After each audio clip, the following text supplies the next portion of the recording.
All right, today we're going to look into something that, at first glance you might think is a little bit, well, dry government bureaucracy. Okay. But don't worry, we're going to spice things up. Okay. We're adding AI to the mix, Yeah.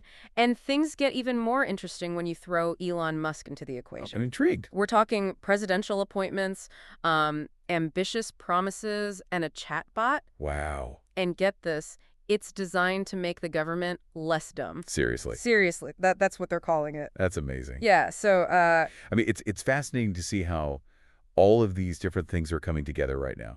yeah.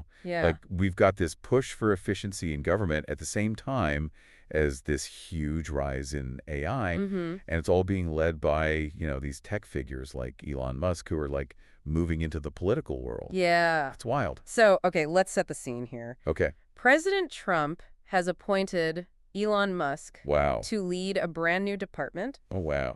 and the name is just perfect, the Department of Government Efficiency, or DOGE. Oh, my gosh. That's a great acronym. I know, right? That's amazing. So their stated mission is to, slash federal spending Okay. and just wipe out waste. All right. It sounds super ambitious. It does. Right? So how are they actually going to do this? Yeah, that's where things get really interesting. Okay. A DOGE staffer, who also happens to be a SpaceX engineer, it's a guy named Christopher Stanley, Okay. he's created an AI chatbot to try and find all these inefficiencies. Wait, hold on. Yeah. A chatbot to find government waste? Uh-huh. That sounds like a sci-fi movie. Yeah, it does sound kind of futuristic, but it's really happening right now. Wow. And here's the even crazier part. Okay. This chatbot, it's built on xAI's Grok 2 platform, Oh, okay. which, as you probably know, is another one of Elon Musk's companies. So wait, Ah. the government is using a tool that was created by the very person who's in charge of making the government more efficient. Pretty much, yeah. Isn't that a little bit of a conflict of interest? It's a good question, and some people are definitely saying that. Yeah. A lot of critics have pointed out that by using this chatbot, the government could actually be helping xAI make more money. Oh, I see. So it's like Musk is benefiting financially from a tool that he's telling the government to use, which is wow. a little bit, Yeah. iffy. Okay, so let's get down to brass tacks. Okay. What does this chatbot actually do? Well, Like TechCrunch, they managed to get some info out of it, or I should say they tried to. mhm. Apparently, it's supposed to assist government personnel in identifying waste and improving efficiency. Right. And it uses these 5 core DOGE principles. Okay. We'll get into those later. Yes. But first, I gotta ask you about this. This was hilarious. I was reading about this. Yeah. TechCrunch tried to get the chatbot to name some DOGE employees. Yeah, And it refused at first. it did. Yeah. That's crazy. Yeah, it seemed like it was programmed not to give out any personal information about the DOGE staff. Right. But then later on, it started giving out these totally generic names and made-up job titles. Like what? It was really strange, like John Smith, Senior Efficiency Coordinator, or something like that. Oh, wow. It's a classic example of what we call AI hallucinations. hallucination. Yeah. So the chatbot is making things up. Basically, yeah. Wow. It's generating information that's inaccurate or just totally made up. Okay, but how does that even happen? Well, think of it like this. The AI, it doesn't really understand the information that it's processing. Mm-hmm. It's like a parrot Mm-hmm. that can mimic human speech, Okay. but it doesn't actually know what the words mean. I see. And this tendency to hallucinate, it's a known issue with some types of AI. Yeah. And when you're talking about government, it could be really worrying because you don't know if you can trust its recommendation. That's a little unsettling. Yeah. To be honest. I mean, who knows what it could come up with. Right. It could be recommending something totally crazy based on, made-up information. So aside from these hallucinations, Yeah. did the chatbot offer any real suggestions? Yeah, it did, actually. Okay. I have one pretty interesting recommendation for USAID. Okay. It suggested that they start using drones Okay. and wearable technology to try and be more efficient. Drones and wearables for USAID. I'm having a hard time picturing how that would even work. I know, it's a little out there, but the idea is that drones could be used for things like delivering supplies to, remote areas Oh. or monitoring projects. And then wearables could be used to, track employees, see how productive they are, and things like that. Interesting. Yeah, the people who support this approach say that it could really streamline operations Right. and help save money. Right, right. But as with any new technology, there are some potential downsides to think about. Of course, what kind of drawbacks? Well, for one thing, there are privacy concerns. Okay. I mean, if you're using wearables to track employees, That raises all sorts of questions about surveillance Right. and data security. And then there's always the possibility of cost overruns. Yeah, I could see that. Implementing and maintaining this technology, it's not cheap, Right. and there's no guarantee that it'll actually save money in the long run. And let's not forget about all the unintended consequences. Yeah, you're right. We've seen how technology can be used in ways that were never intended. Absolutely. Yeah. Time and time again. But it's really important to be cautious with these new technologies, Yeah. to weigh the potential benefits against the risks.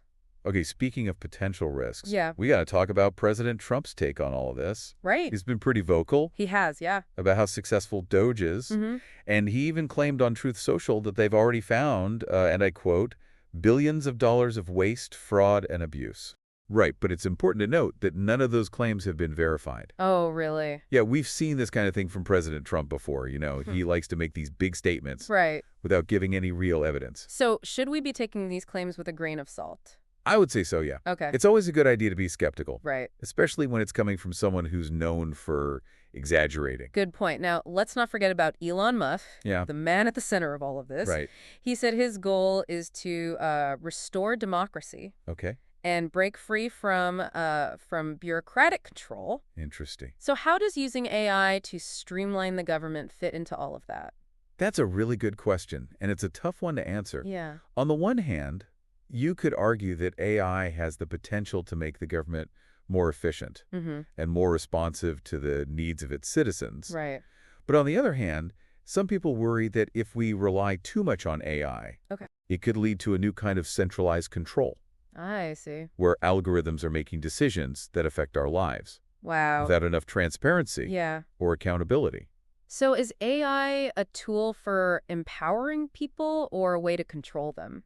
I mean, that's the million-dollar question. It is. And it's one we need to figure out, especially as AI becomes more and more a part of how the government works. Absolutely. And speaking of concerns about AI Yeah. and the government, there's that lawsuit that was filed against Musk and DOGE. Right? Yeah, tell me more about that. Well, a bunch of federal employees, they're suing Musk and DOGE because they want to stop them from being able to access confidential government data. Why is that? They're worried that DOGE could misuse this data, Okay. or that it could be compromised somehow, especially since Musk is involved with all these other companies. That's a pretty serious accusation. It is. So we've got a chatbot that makes things up, Yeah, a president who's making these big claims, right. a tech CEO with this grand vision, Uh-huh. and a lawsuit that's raising all these concerns about data privacy A lot. and the power of AI. This is a lot. Yeah, we've definitely uncovered some of the main players and the initial worries. Yeah. But to really understand what all of this means, we need to dig a little deeper into those DOGE principles. Okay. Let's explore those 5 principles in more detail and see what they're all about. Sounds good to me. Okay, so let's break down these DOGE principles. All right. The first one is customer centricity. Okay. Basically, it means treating citizens like customers. Customers. Yeah, customers of government services. That's a weird way to think about citizens. I know, it's a little strange, but the idea is to put their needs first. Okay, so they want to make the government more user-friendly, I guess. Exactly, like using a well-designed app or website. Interesting. So what's the next principle? The second principle is data-driven decision-making. Okay. This one's all about using data and analytics to make decisions about policies and operations. So instead of just going with their gut or whatever. Right, it's about moving towards evidence-based governance. Makes sense. I mean, who wouldn't want decisions to be based on actual data? Yeah, in theory, it's a good idea. Right. But you have to remember that data can be interpreted in different ways. Oh. And the Okay. quality of the data itself is really important. Yeah, garbage in, garbage out. Right. Exactly. Okay, so what's the third principle? The third principle is technology-enabled efficiency. All right. This is where the AI chatbot comes in. Okay. And all the other tech solutions they're talking about. It's about using technology to make things more efficient. Right, like the drones and wearables for USAID. Exactly. It's about using tech to solve those old bureaucratic problems. Okay, but like we said before, there are some downsides to think about. Yeah, for sure. We have to be careful about things like privacy, cost overruns, and unintended consequences. Right, technology isn't a magic solution. Definitely not. It's a team that has to be used responsibly. Yep. Okay, we've got 2 more principles to go. Right. The fourth line is elimination of redundancies. All right. This one's pretty straightforward. Yeah. It's about getting rid of anything that's duplicated or overlapping within the government. So basically just streamlining things. Yeah, cutting the fat, getting rid of unnecessary bureaucracy. Makes sense. And what about the last principle? The fifth principle is simplification of government requirements. Okay. They want to cut down on all the red tape. Less paperwork, fewer hoops to jump through. Exactly. Sounds good in theory, but I bet it's harder than it sounds. Oh, yeah. Definitely. Each of these principles is well-intentioned, Mm-hmm. but it really depends on how they're implemented. Right. You know, there could be unintended consequences or trade-offs that we haven't even thought about yet. It's kind of funny, actually. Okay. They're using this super complicated AI system to Yeah. try and simplify the government. It is kind of ironic when you think about it. It is. I mean, can AI really simplify something as complex as the federal government? That's a good question. Or is it just going to create new layers of complexity? And who even decides what efficiency means in this context? Right. It's not just about saving money. Exactly. You have to think about things like transparency, accountability, and equity. Right. We don't want to sacrifice fairness or accessibility in the name of efficiency. Exactly. Efficiency for who? Yeah, that's important. Who benefits from these changes and who might get left behind? And that brings us back to that lawsuit against Musk and DOGE. Oh, right. The one where those federal employees are trying to stop them from accessing confidential government data? Exactly. They're worried about that data being misused. Right. Let's talk more about that lawsuit. Okay. And what it tells us about the risks of giving a private company access to that kind of information. Especially a company run by someone like Elon Musk. Exactly. So these employees are worried about, like, DOGE and Musk having this data and maybe, I don't know, doing something shady with it. Yeah, that's a big part of it. I mean, Musk is involved in so many things, like Right? It's like Tesla and SpaceX and XAI. That just seems like, yeah, it's a red flag for a lot of people. yeah, it's a little Understandably. unsettling, honestly. Yeah, I think so too. It feels like we're, in uncharted territory. We are, yeah. I mean, we've never really dealt with this kind of thing before, like a private company, Right. let alone one run by, someone like Elon Musk, who's, well, He's a unique character. yeah, and they have access to tons of government data. That's right. It's a lot to think about. It is, and it really raises a lot of questions about accountability Yeah. and transparency. Right. If DOGE is going to be using this data to make recommendations, how do we know that those recommendations are actually good for the public? Right. How do we know they're not just trying to help Musk's other companies? Exactly. And who's going to be in charge of making sure that DOGE is actually using this data responsibly? It's a big question. It is, and I don't know if we have the answers yet. We don't. It's like we're jumping headfirst into this AI future without really thinking about what might happen. Yeah, I understand that concern. Yeah. I think it's really important to be having these conversations now, Okay. before it's too late. Before what's too late? Before these technologies become so ingrained that we can't change course anymore. I see. We need to figure out some ethical guidelines and Okay. regulations and, some kind of oversight to make sure that AI is used responsibly and transparently in the government. Okay, let's zoom out for a second. Okay. And look at the bigger picture. Right. If AI is going to be shaping government policy, Yeah. making decisions, which seems pretty likely at this point, It does. who gets to decide what that looks like? That's a really good question. I mean, we've been talking about efficiency, Right. but what about fairness, or transparency and accountability?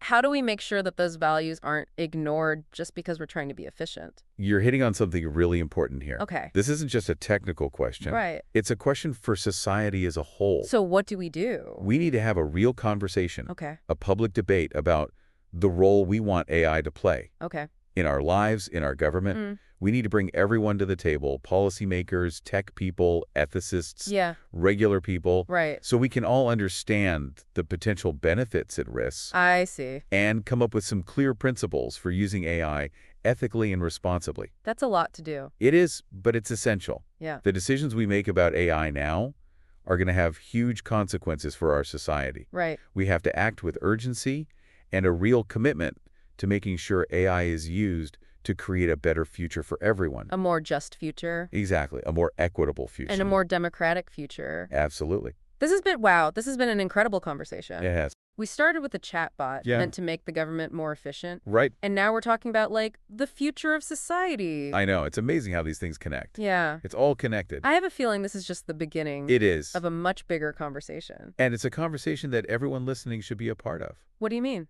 Stay informed. Ask questions. Okay. Don't be afraid to speak up. Right. The future of AI is not set in stone. Mm-hmm. We all have a role to play in shaping it. Well said. This has been the deep dive. Thanks for having me. Thanks for joining us on this journey into the world of AI and government. It's been a pleasure. It's been a wild ride. It has. And until next time, keep questioning. Keep exploring. And keep diving deep.